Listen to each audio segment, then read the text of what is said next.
नमस्कार, India Republic में आपका बहुत बहुत स्वागत। इस वक्त की बड़ी खबर आपको बिजनौर से बता रहे हैं, जहां यूपी के पूर्व परिवहन मंत्री अशोक कटारिया के सत्संग व भंडारे में शामिल होने पहुंचे उत्तराखंड के सीएम पुष्कर सिंह धामी व डिप्टी सीएम केशव प्रसाद मौर्य। जी हां, पूर्व परिवहन मंत्री अशोक कटारिया के सत्संग व भंडारे में शामिल होने के लिए उत्तराखंड के सीएम पुष्कर सिंह धामी व यूपी के डिप्टी सीएम केशव प्रसाद मौर्य ने शिरकत की। मुख्यमंत्री की सुरक्षा के लिहाज से पुलिस प्रशासन ने कड़े बंदोबस्त किए हैं। बिजनौर शहर के चारों तरफ पुलिस बैरिकेडिंग लगाकर पैनी नजर रख रही है। यूपी के डिप्टी सीएम केशव प्रसाद मौर्य आज दोपहर पुलिस लाइन में बने हेलीपैड पर हेलीकॉप्टर से उतरकर सीधे बिजनौर के भाजपा दफ्तर पहुंचे, जहां पर उन्होंने भाजपा के वरिष्ठ नेताओं से मुलाकात कर साल 2024 में लोकसभा चुनाव को लेकर जीत का मंत्र दिया। पार्टी दफ्तर से सीधे केशव प्रसाद मौर्य बिजनौर कलेक्ट्रेट में बनी महात्मा विदुर सभागार पहुंचे, जहां पर प्रशासन के अफसरों से मुलाकात की। सीधे मीडिया से मुखातिब होते हुए डिप्टी सीएम ने केंद्र और प्रदेश सरकार की पीएम आवास योजना समेत विभिन्न योजनाओं की बिंदुवार विस्तार से समीक्षा की। डिप्टी केशव प्रसाद मौर्य ने साल 2017 से 2022-23 तक बिजनौर जनपद के शहरी और ग्रामीण क्षेत्रों में केंद्र और प्रदेश सरकार की पीएम मुख्यमंत्री आवास योजना, मनरेगा, बेरोजगार में रोजगार, तालाबों, खेल मैदानों, आंगनवाड़ी केंद्रों, सौभाग्य योजना, उज्ज्वला योजना, जन आरोग्य योजना की समीक्षा की। इधर सीधे उप मुख्यमंत्री केशव प्रसाद मौर्य हेलीकॉप्टर से बिजनौर के रहने वाले यूपी के पूर्व परिवहन मंत्री अशोक कटारिया के निवास स्थान पहुंचे, जहां पर उन्होंने सत्संग व भंडारे में शिरकत की। उत्तराखंड के सीएम पुष्कर सिंह धामी भी बिजनौर की सरजमी पर मुख्यमंत्री बनने के बाद पहली बार बिजनौर पहुंचे हैं। पुष्कर सिंह धामी का भाजपा सहित तमाम समाज सेवियों ने तहे दिल से स्वागत किया। साथ ही पुष्कर सिंह धामी अशोक कटारिया के आवास पर हीमपुर परथ्या पर पहुंचकर बाकायदा सत्संग व भंडारे में शामिल होकर शिरकत की। जो आपने पर्यटन वाली बात रखी है, उसमें जो हमारा बिजनौर का प्रस्ताव है, कुछ अगर वो जल्दी हो जाए तो जो पर्यटन के लिए नहीं करेंगे। आज जो मैंने निर्देश दिया है वो मिनट्स का पार्ट बनता है, ठीक है। और मिनट्स का पार्ट बनने का मतलब है कि जो जिला स्तर से समस्या हल हो सकती है, जिले के सभी अधिकारी बैठ करके उसको हल करने का काम करेंगे, और जो शासन से संबंधित है उसको शासन को प्रेषित करने का काम करेंगे। सर, जैसे बिदुरपुटी है, पुराने घाट से कम 3-4 किलोमीटर दूर है, कोई धारा जानकारी है मुझे, और इसीलिए मैंने इसीलिए कहा है कि अगली बार जब मैं आऊंगा तो साग बुजुर्ग घर खाए भगवान खाए, तो हम लोग चल करके आप लोगों के साथ तो संस्थान का जितना भी जीर्णोद्धार हो सकता है करने में सरकार की ओर से कमी नहीं रहेगी। आज के मिनट्स में उसको डाल करके भेज दीजिएगा, जिससे जल्दी जब हम आएंगे तो उस समय तक अगर शासन से संबंधित कोई वहाँ पर काम रुका होगा तो उसको परसों कर दीजिए। कोई समस्या हो तो मुझे बताइए। मेरी तरफ से मैं समझता हूँ इतना ही कहना है। आप सब पत्रकार मित्रों को बहुत बहुत धन्यवाद।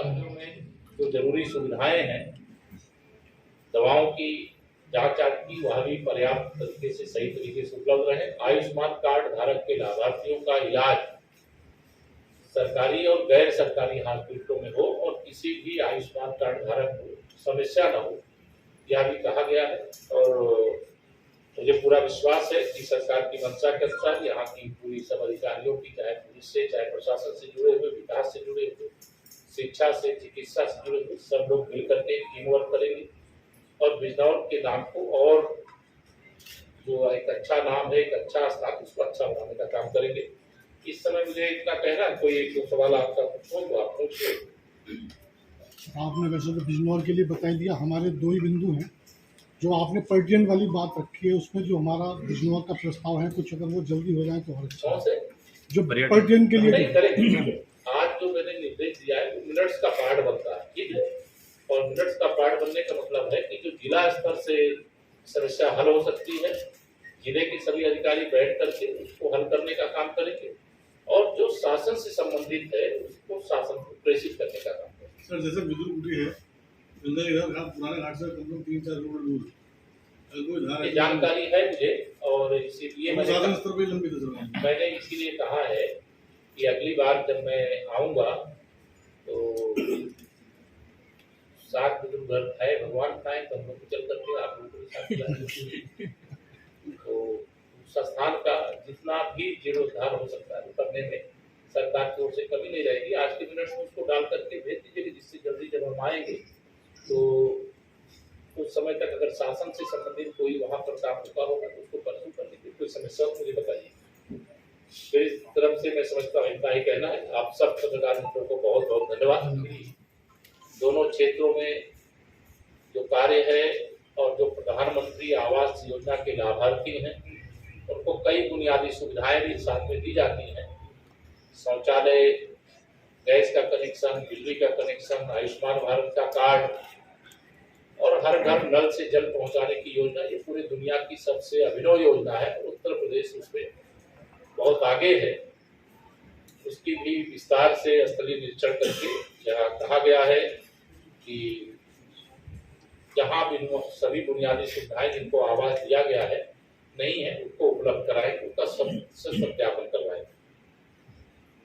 प्रत्येक शुक्रवार को ग्राम चौपाल का आयोजन होता है, अर्थात गांव की समस्या गांव में समाधान।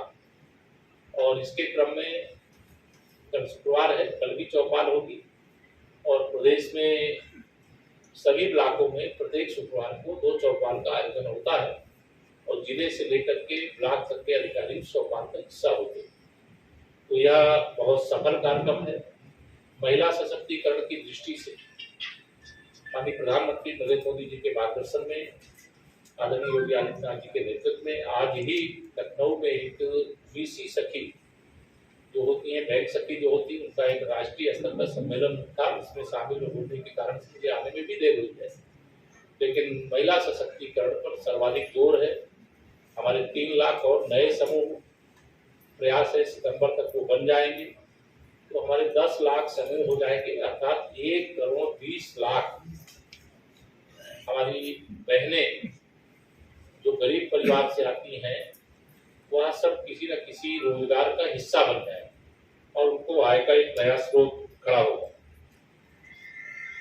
यहाँ पर भूमाफियाओं के खिलाफ कार्रवाई हो रही है, लेकिन यह भी आज निर्देशित किया गया है कि जो सरकार की जमीन या किसी निजी जमीन हो, चाहे चारागाह की जमीन हो, चाहे तालाब की जमीन हो, चाहे चकमार्ग की जमीन हो, बहुत सारे लोगों ने अवैध कब्जे करके रखे हैं। कोई गरीब का कब्जा है तो उसको वैकल्पिक प्रबंध करा करके तब खाली कराएंगे और कोई माफिया कब्जा किया है तो उससे खाली कराने में न देरी करना है, न संकोच करना है। यह भी आज निर्देश स्पष्ट तौर से दिया गया है। भरत जी की जन्मभूमि और जिनके भक्ति का गान युगों से हो रहा है और आने वाले युगों तक होगा, ऐसे विदुर जी की धरती बिजनौर में आकर के आज मुझे व्यक्तिगत तौर से बहुत प्रसन्नता है, सुखद अनुभूति है। आज लखनऊ में एक कार्यक्रम के कारण से थोड़ा विलंब से आया हूँ, लेकिन बहुत जल्दी ही मेरा बिजनौर का एक और दौरा होगा और जिस दिन दौरे पे आऊँगा उस दिन यह दोनों स्थानों को जा करके दर्शन भी करूँगा और वहाँ के लोगों से मिलूंगा भी, और जो वहाँ की दृष्टि से आवश्यक होगा वहाँ मैंने अभी आज निर्देश दिया है कि उसको देखें कि दोनों स्थान जो देश की दृष्टि से बहुत महत्वपूर्ण है, वहाँ के विकास की दृष्टि से क्या करना है और क्या हुआ है उसकी समीक्षा कर लेंगे। डबल इंजन सरकार माननीय नरेंद्र मोदी जी के नेतृत्व में और आदरणीय योगी आदित्यनाथ जी के नेतृत्व में सबका साथ सबका विकास के संकल्प के साथ देश में प्रदेश में दोनों जगह कार्य कर रही है। केंद्र में हमारी सरकार के 9 वर्ष पूरे होने वाले हैं और जब 10 वर्ष पूरे होंगे उससे पहले चुनाव हो जाएंगे लोकसभा के, तो मुझे पूरा विश्वास है कि जब 2024 के लोकसभा चुनाव होंगे तो हम बिजनौर जनपद से जुड़ी हुई चाहे बिजनौर लोकसभा और चाहे वहाँ नगीना सुरक्षित लोकसभा सहित उत्तर प्रदेश में 2014 का रिकॉर्ड तोड़ेंगे और देश में 2019 का रिकॉर्ड तोड़ करके फिर से माननीय नरेंद्र मोदी के नेतृत्व में सरकार बनाएंगे। नगर निकाय के चुनाव में भी भारतीय जनता पार्टी का प्रदेश के अंदर शानदार प्रदर्शन रहा है। हम सभी नगर निगम 17 में 17 के 17 भारतीय जनता पार्टी के जीते हैं।